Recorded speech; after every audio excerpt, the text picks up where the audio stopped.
بسم الله الرحمن الرحيم ولن ترضى عنك اليهود ولا النصارى حتى تتبع ملتهم إلى آخر الآيات. ولن ترضى عنك اليهود اے محمد صلی الله علیه وسلم تونو بدا یهود رزی نشي ولن نصارى او نبدا عیسیون نصارا دا بدی نرزی شي حتی تتبع ملتهم حتی چې څو پرې تا د دې دین اتباع وکي د دې دین پسې چړته نه لوټ شي. قل ان هدى الله هو الهدى اے محمد صلی الله علیه وسلم اتو فرمایا چې بشک د الله هدایت چې دا هغه صحیح هدایت ده. ولئن اتبعت اهواءهم کچری تو د دغه خلکو اتباع کړه د دې خواهشاتو بعد الذي بعد دینا جاءك من العلم چې کوم علم تو تر ولدا مالک من الله من ولي ولا نصير نو نشته بیا تو د پر الانا الوا څوک مددگار او نه څوک ملګرا الذين اتيناهم الكتاب يتلونه هغه خلق چې او تیر کړل شو د کتاب یتلونه هغه تلاوت کوي حق تلاوته چې څنګه د تلاوت حق تا اولئک یؤمنون به دا خلق هغه کتاب باندې ایمان وروړون کې دي ومن یکفر به فاولئک هم الخاسرون چې دې څوک انکار کوي او د دین څوک مخ اړي فاولئک هم الخاسرون بدا خلق چې دي دا خسرې ولدي. بسم الله الرحمن الرحیم پرون آیات کې مو یلیو چې نبی علیہ الصلوۃ والسلام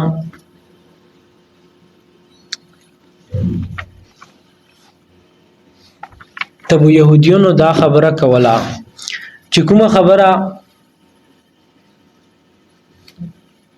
مشرکین مکه او کافرونو به نبی علیہ الصلوۃ والسلام ته دا خبره کولا چې کومه خبره وو يهوديونو خپل پیغمبرونو ته کولا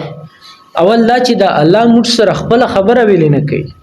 چې الله پاک ته پیغمبر رستولای ته وستا رستولې خو الله د موږ سره مخه خبره وکي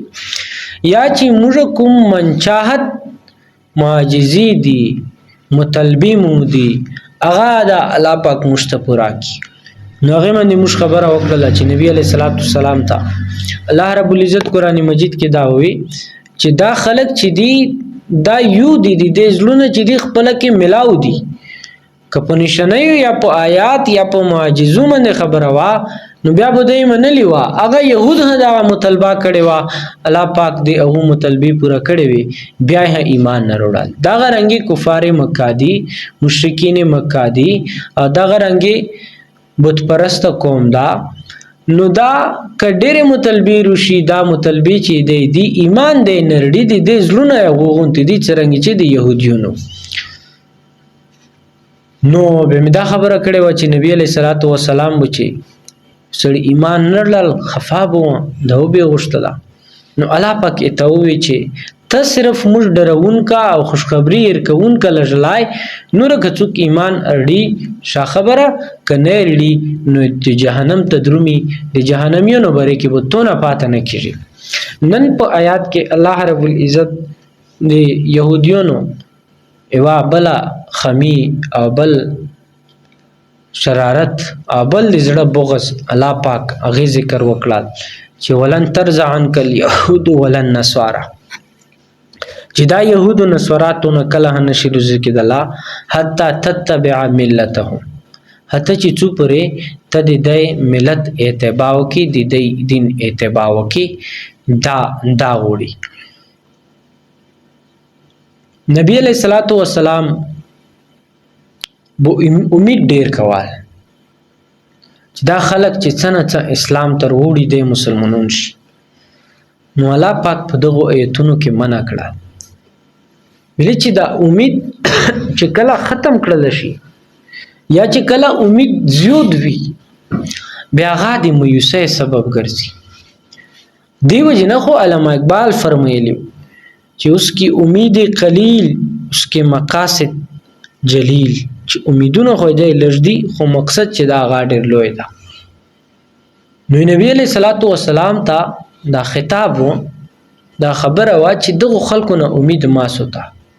ډیر کم امید نه سوتا اگر چې د نبی علیہ الصلوۃ والسلام امید چې وا اسلام یا مسلمانۍ طرف ته د ډونه هغه مقصد چې وا غا ډیر لوی و خو امید نه امید ډیر کم و ځکه چې دا خلک ارتلل نه بل دا چې دا څومره خبره چې کل انه هدى الله هو الهدى هدایت هغه دا چې الله پاک طرف نه کوم سی خلیار دو اغه مند شوی بس دا هدایت ده يهود نصارا چې کوم دین اختیار کړو یا کوم اصل دین نو هغه کې خو تحریفات وکړل هغه خو هغه بدل کړل او فتوی به دغه سیر کولی چې کوم صحافیون او هغه به بس مضمون ولي کالباز به بغای هغه دین سا جوړ شول نو هدایت چې دا هغه اوس قران دا دین چې دا هغه اوس اسلام دا اسلام مذهب دا اوس سچ حق دا د الله پاک طرف نه دادا اوس بده دي اتباع کوي ولا ان تبعت اهواهم بعد الذي جاءك من العلم او کته د دغه خلکو خواهشات او اتباع کې بعد د دینا چې کله دیتا تو سره علم رغله دا د علم موجود ته دغه خلکو اتباع کوي مالک من الله من ولی ولا نصير نو بیا ته د پر الله نو مددگار دا او نه د تو ملګری ده دا فرضیه نبی علیہ الصلوۃ والسلام دا نو چې نبی علیہ الصلوۃ والسلام د يهودیت یا د نصرانیت اتباع کړي وا بلکې نبی علیہ الصلوۃ والسلام خټول انسانونو کې افضل وو او الله سره د نجات یا د مقام او د شان مرتبه درومدار چې دا هغه زیات په اطاعت منته ده چې چا د الله څومره زیات اتباع وکړه څومره فرمانبرداري وکړه څومره احکام منته عمل وکړه او د نبی علیہ الصلوۃ والسلام نه بل لاس انسان خوشتانه چې غي د الله پاک احکامات یا د الله تابعداري یا د غي اطاعت گزاري کړي خو اسی فرض کیو قران خبره وکړه ها دلته مفسرین یو خبره بل لیکلي چې کله چې نبی علیہ الصلوۃ والسلام مکه کې وا خپل دین دعوت ورکوال اسلام دعوت ورکوال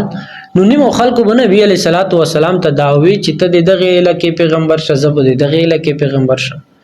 تو ته کمال و دولت لاگی دمره بو دیر کو تو ته بو نکاح دې پر شوشتا شر دیر کو تو ته بو عہدہ دیر کو تو ته بو ارج شاه دیر کو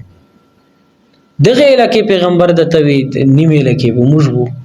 داسې مختلف ډیماند بو نبی علیہ الصلوۃ والسلام ته مکه کې هرتل چې کله نبی علیہ الصلوۃ والسلام هجرت وکړل مدینه ته لوړل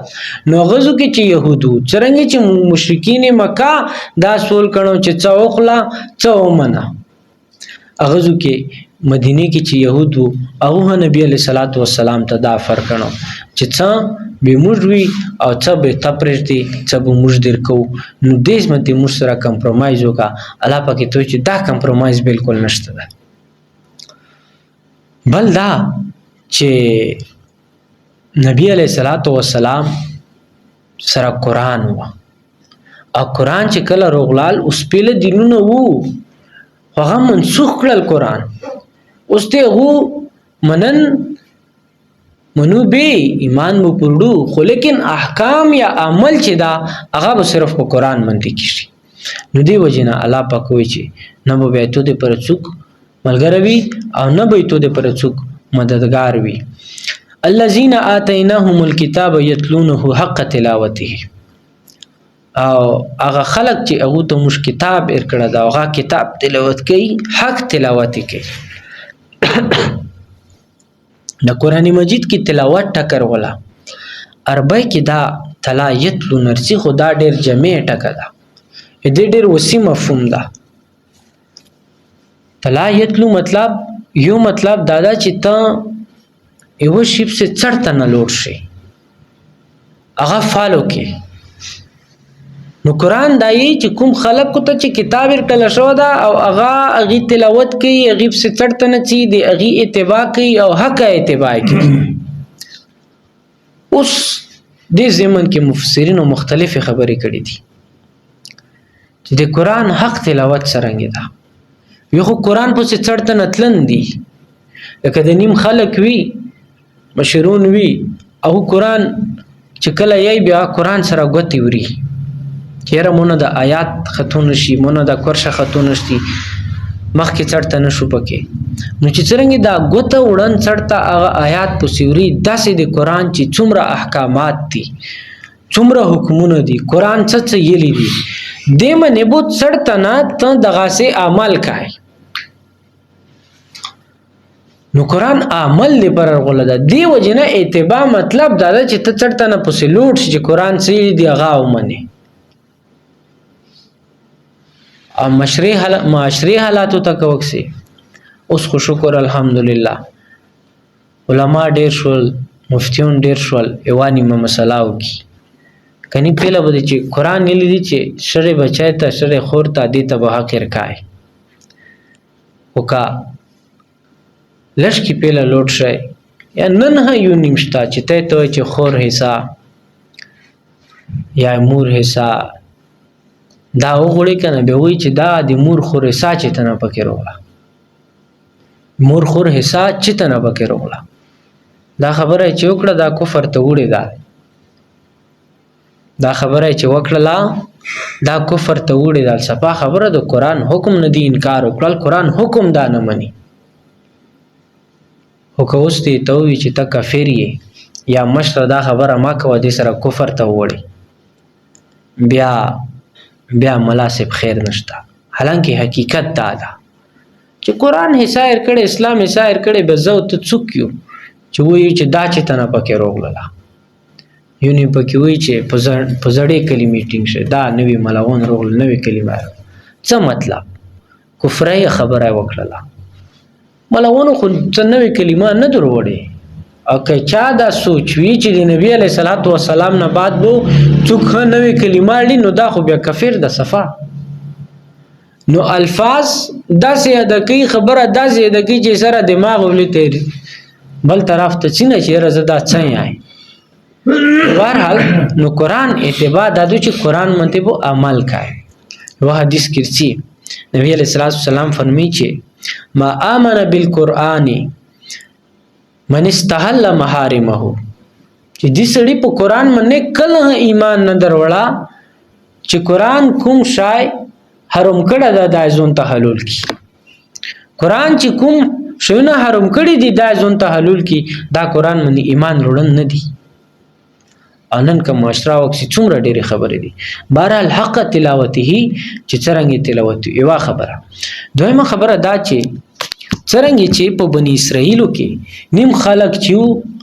په تورات منته صحیح ایمان وروړو تورات منال او تورات منته عمل کول هغه ډېر مخلص وو دا غرنګي د نبی علیہ الصلوۃ والسلام امت ته داغه خطاب ده چې توس کې ها چې قرآن تو سے منای به قرآن صرف داسې نه منی چې په ژبه ومني به قرآن ژوندۍ کې ولې اعمال به وکای نو دا سبق دی ته دا چې کوم سړی صحیح ومنل عمل وکړ خو به خدا پوخ مؤمن دا صحیح مؤمن دا او چې د قرآن کومه تقاضی دی هغه باندې عمل وکړه نو بیا خدا صحیح مؤمن وي کدا صرف قرآن په خبره خلی خو منی ولیکن الټا د مخالف ته قرآن چلیږي نو دا خو منن نشول بل دا چې د قرآن په توجه سره حق تلاوتي چې حق تلاوت ده دینه څه مراد ده نو مفسرین یو دوی خبرې لیکلي یو خبره دا لیکلي چې دینه حق تلاوت نه دا مراد ده چې د قرآن یعنی څنګه حق ته هغه سیدا وي غور سره توجه سره سکون سره آرام سره بل دا چې قرآن کې چې کله د جنت تذکرہ وشي به دا الله پاک نه سوال وکي د جنت چې الله مت جنت روکي او قرآن کې چې کله د جهنم او د عذاب د وېداتو خبره وشي به دا الله پاک نه سوال وکي چې یا الله مو جهنم نه باچ کې مو عذاب نه باچ کې د څومره وېدات دي چې دي دینه مت پناه روکي نو دا د قرآن چې قرآن کوم حلال حرام کړی دی هغه منته عمل حقي حق تلاوته نه دا مراد ده نو بهرحال اولئک یؤمنون به چې حق سره تلاوت کوي او قرآن تلاوت کوي او ایمان ها پوری بیا دا اولئک یؤمنون به بیا دا خلق چې دا ایمان وروړونکي دي و من یکفر به او کدی دا خبرو چې انکار وکړل نه حق سره تلاوت وکړل نه ایمان صحیح پر وړل او نه د قرآن چې څومره احکامات دي هغې باندې عمل وکړل، نو ومن یکفر به د دې کوم سړي چې د دې انکار وکړل فاولئک هم الخاسرون بیا دا خلک چې دي دا مکمل د خسرې ولدي. نو الله پاک دا عمل کوونکي توفیق نصیب کړي. واخر دعوانا